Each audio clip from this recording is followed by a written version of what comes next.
श्रीमद् भागवत गीता अध्याय 13 प्रकृति, पुरुष तथा चेतना।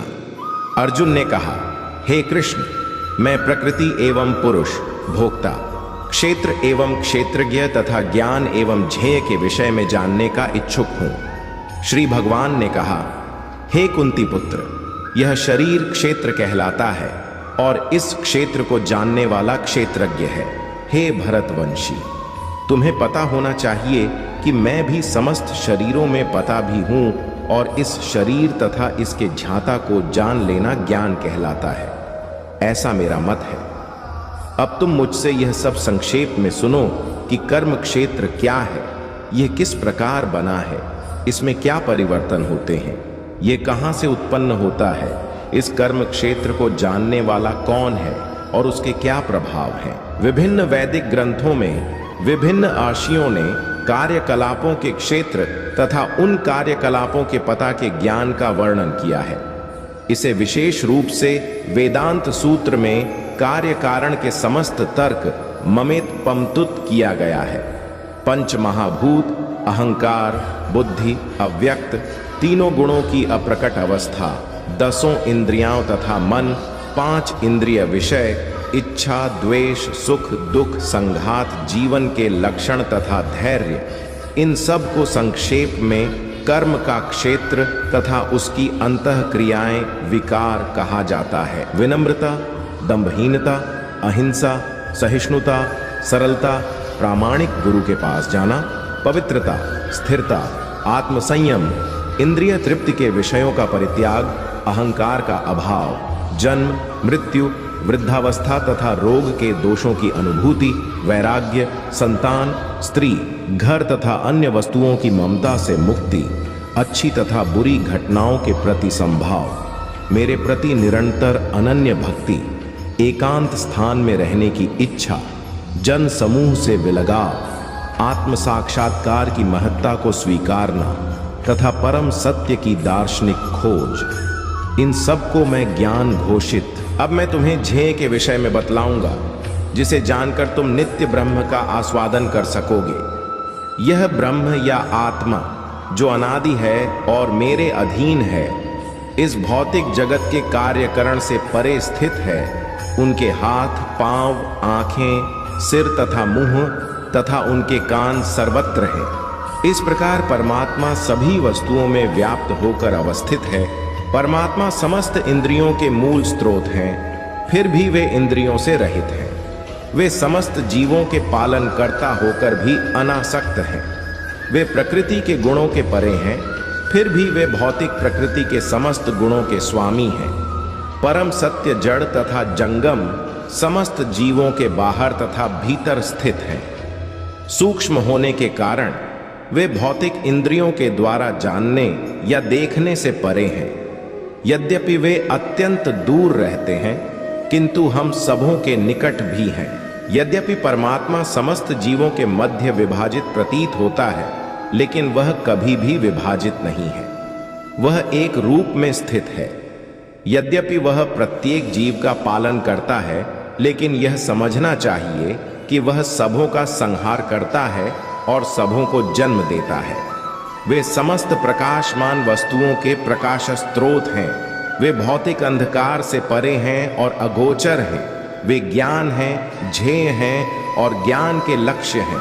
वे सबके हृदय में स्थित हैं। इस प्रकार मैंने कर्म क्षेत्र, शरीर, ज्ञान तथा ज्ञेय का संक्षेप में वर्णन किया है।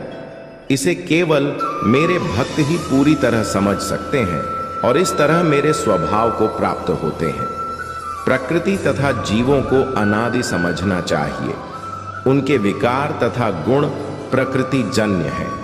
प्रकृति समस्त भौतिक कारणों तथा कार्यों, परिणामों की हेतु कही जाती है और जीव, पुरुष इस संसार में विविध सुख दुख के भोग का कारण कहा जाता है। इस प्रकार जीव प्रकृति के तीनों गुणों का भोग करता हुआ प्रकृति में ही जीवन बिताता है।